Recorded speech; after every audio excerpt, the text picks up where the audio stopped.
విశాఖలో పెద్ద ఆసుపత్రికి పెద్ద కష్టమే వచ్చింది. విశాఖ జిల్లా ప్రజలే కాదు, చుట్టుపక్కల జిల్లా రోగులు కూడా ఈ హాస్పిటలే పెద్ద దిక్కు. ఉత్తరాంధ్రకు గుండెకాయ లాంటి కేజీహెచ్లో గత 6 నెలలుగా గుండె శస్త్రచికిత్సలు నిలిచిపోవడంతో రోగులు అల్లాడిపోతున్నారు. అంతేకాదు, కేజీహెచ్లో కీలకమైన పరికరాలు పనిచేయకపోవడంతో రోగుల కష్టాలు రెట్టింపయ్యాయి.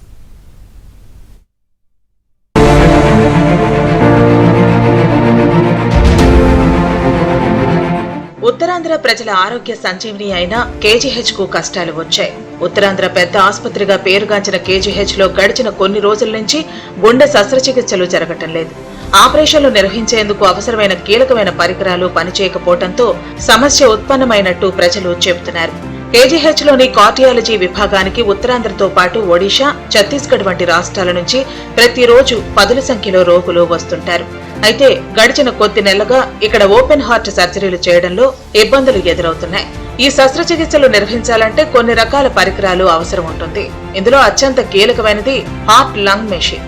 గుండెకు సరఫరా అయ్యే రక్తాన్ని డైవర్ట్ చేసి వైద్యులు శస్త్రచికిత్సను విజయవంతంగా పూర్తి చేసేందుకు ఈ పరికరం ఉపయోగపడుతుంది. ఈ పరికరం కేజీహెచ్ లో మూలకు చేరింది.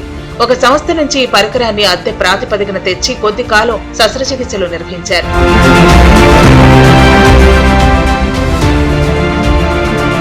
కొన్నాళ్లుగా అది కూడా మొరాయించడంతో శస్త్రచికిత్సలు నిర్వహించలేని పరిస్థితి ఏర్పడింది. అలాగే గుండె శస్త్రచికిత్స సమయంలో టెంపరేచర్ ను నిర్వహించడం అన్నది చాలా కీలకం. ఇందుకోసం టెంపరేచర్ కంట్రోల్ యంత్రంను వినియోగిస్తూ ఉంటారు. ఈ యంత్రం కూడా కొద్ది రోజులుగా పనిచేయటం లేదు. ఈ 2 కీలక పరికరాలు పనిచేయకపోవడంతో కార్డియాలజీ విభాగంలో శస్త్రచికిత్సలు నిలిచిపోయాయి. దీంతో నిరుపేద రోగులు తీవ్ర ఇబ్బందులు పడుతున్నారు. కేజీహెచ్ లో ఉచితంగా చేసే ఈ శస్త్రచికిత్సలను ఇప్పుడు ప్రైవేట్ ఆసుపత్రులకు వెళ్లి చేయించుకోవాల్సి వస్తోంది. అందుకు లక్షలాది రూపాయలు వెచ్చించాల్సిన పరిస్థితి ఏర్పడుతోంది.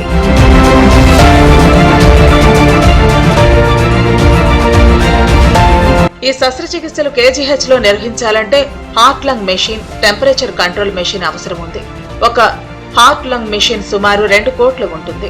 అలాగే టెంపరేచర్ కంట్రోల్ మెషిన్ కు మరో 60 లక్షల వరకు ఖర్చవుతుందని ఒక అంచనా. అంత మొత్తం వెచ్చించడం ఆసుపత్రి అధికారులకు సాధ్యం కాదు. ఈ నేపథ్యంలోనే సమస్యను ఉన్నతాధికారుల దృష్టికి తీసుకువెళ్లనున్నట్లు ఆసుపత్రి వర్గాలు చెబుతున్నాయి. ప్రస్తుతానికి ఈ సమస్య నుంచి బయటపడే మార్గాల కోసం ప్రయత్నిస్తున్నారు. ఒక ప్రైవేటు సంస్థ నుంచి అద్దెకు పరికరాన్ని తెచ్చే ఆలోచనలో ఉన్నట్టు తెలుస్తోంది. గతంలో అద్దెకు తెచ్చిన పరికరానికి నెలకు 60,000 చెల్లించామని, ఇప్పుడు అద్దెకు తీసుకురావాలని భావిస్తున్న సంస్థ 1,50,000 అడుగుతుండటంతో ఆలోచనలో పడినట్టు సమాచారం. కేజీహెచ్ లో పరికరాలు పాడైతే మరమ్మతులు చేసే పరిస్థితి లేకపోవడం దారుణమని విశాఖ నగరవాసులు అంటున్నారు. అధికారుల నిర్లక్ష్యం కారణంగానే ఇటువంటి పరిస్థితులు వచ్చాయని ఆరోపిస్తున్నారు. ఎంతో మందికి ప్రాణదానం చేస్తున్న కేజీహెచ్ పై నిర్లక్ష్యం చేయకుండా గుండెతో సహా పలు శస్త్రచికిత్సలకు అవసరమయ్యే పరికరాలు తక్షణమే ఏర్పాటు చేయాలని డిమాండ్ చేస్తున్నారు. చిన్న రిపేర్లు లక్షల రూపాయలు, కోట్ల రూపాయలు ఖర్చు పెట్టి ఖరీదు చేసిన ఆ పరికరాలు కేవలం 20-30 వేలతో రిపేర్ చేస్తే సరిపోతుంది. కార్డియాలజీలో అదే పరిస్థితి ఈరోజు నెలకొంది. ఈ మధ్యకాలంలో కేజీహెచ్ సూపరింటెండెంట్ మీద అనేకమైన ఆరోపణలు వచ్చాయి. పారిశుద్ధ్య విషయంలో కానీ, లేకపోతే ఈ ఆరోగ్యకు సంబంధించిన మందుల విషయంలో కానీ సూపరింటెండెంట్ గారు చేసిన ఇది ఆంధ్రజ్యోతిలో పత్రికలో కూడా వచ్చింది. అయినప్పుడు కూడా ఇటువంటి అధికారులు ప్రజల యొక్క ఆరోగ్యాలు కాపాడడానికి బదులు వాళ్ళ యొక్క సొంత ప్రయోజనాల కోసమే పనులు చేస్తున్నారని అర్థమవుతుంది. కేజీహెచ్లో ఇంతకాలం నుంచి కార్డియాలజీలో ముఖ్యంగా చాలా ముఖ్యమైనది. క్షణాల్లో ప్రాణాలు పోయే ప్రాణాలని కూడా కాపాడే వార్డది. అటువంటి వార్డులో ఈ రకంగా నిర్లక్ష్యం జరగడం సరైనది కాదు. ప్రైవేట్ హాస్పిటల్ వాళ్ళు ఈ గవర్నమెంట్ హాస్పిటల్ వారిని కేజీహెచ్ని మేనేజ్ చేస్తున్నారేమో కూడా ఒక అనుమానం కలుగుతుంది.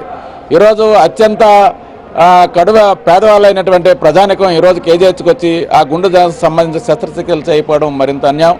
రాబోయే రోజుల్లో ప్రభుత్వం మేల్కొనాలి, ప్రభుత్వం కళ్ళు తెరవాలి. ఈరోజు ఆ 2 కోట్లు పెట్టలేదని అంటే చాలా అన్యాయం, ఆశ్చర్యం కూడాను. 2 కోట్లు పెట్టి ఆ యంత్రాన్ని వెంటనే పెట్టాలి. కేజీహెచ్లో శస్త్రచికిత్సలు, గుండెకు సంబంధించిన శస్త్రచికిత్సలు చేయాలి.